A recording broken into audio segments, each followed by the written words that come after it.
Hi guys. Good morning. Good morning. I nak buat intro. So hari ni korang dekat GIBS apa Careful Ecotorium. I think kat sini dia ada chalet and then dia pun ada dekat dom. Tapi dom dia ni dia tak ada toilet tau. So kiranya kena keluar kalau nak pergi toilet. Toilet dia tu jenis share-share, so korang tak nak. So my brother-in-law dah buka chalet dia macam ni. This is very good actually. This is very good actually. Pagi-pagi dia memang rasa sejuk gila. Ni lagi seorang hai. Cik hai. So sekarang ni korang tengah nak breakfast. Dekat sini dia ada bagi breakfast tau. Tapi breakfast dia untuk 2 person per chalet je. So kiranya sebab kita orang book 2 chalet, so there will be 4 je. And then kita orang adult ada 6 orang. So sebab ada 6 orang, another 2 person tu kita orang kalau pergi share-share ke apa. And we also wanted to go and kita orang nak buat sandwich. Tapi this morning dia punya electricity mati. So daripada tadi sampai sekarang kita orang ada bawa multi cooker, so kita orang boleh lah rebus apa semua kan. But tak boleh rebus sebab dia dah ni. Nak pergi mana? Careful. So kita orang tak boleh nak rebus apa semua sebab dia tak ada electricity, which is a very very bad point. Pergi lah mandi. Kat sini dia very nice, nampak tak? Dia punya sungai dia is quite cetek. Awas, dahan jatuh. Ini careful. Pegang muka, pegang muka. Pegang muka. Lagi sana? Tak, I nak ambil sini.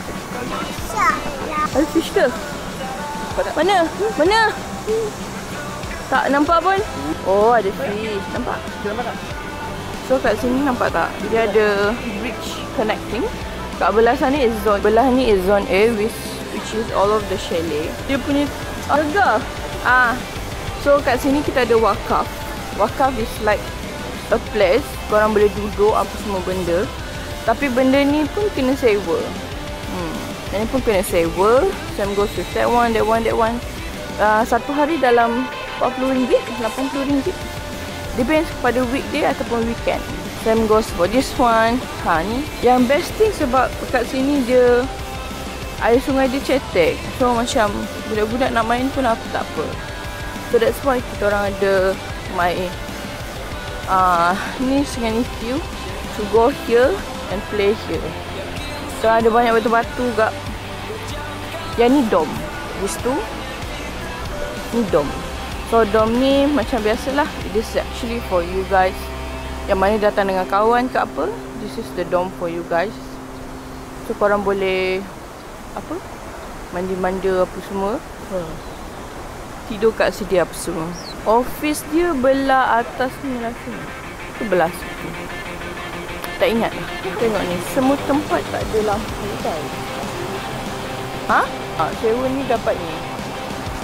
Wakaf nombor 4. Oh, dah tanya ke? Pagi tadi ramai gila kereta datang. So kereta-kereta ni biasanya diorang datang pagi-pagi. Diorang memang khas nak. Dia tak suka foto.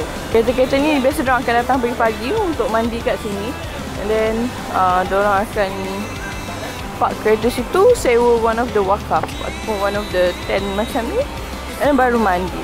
Kat sini is the place lah. Okay, kat sini we cannot go any further. Tak boleh dah pusing ni. Tak boleh dah. Tak ada jalan dah. Let's go. Pegang.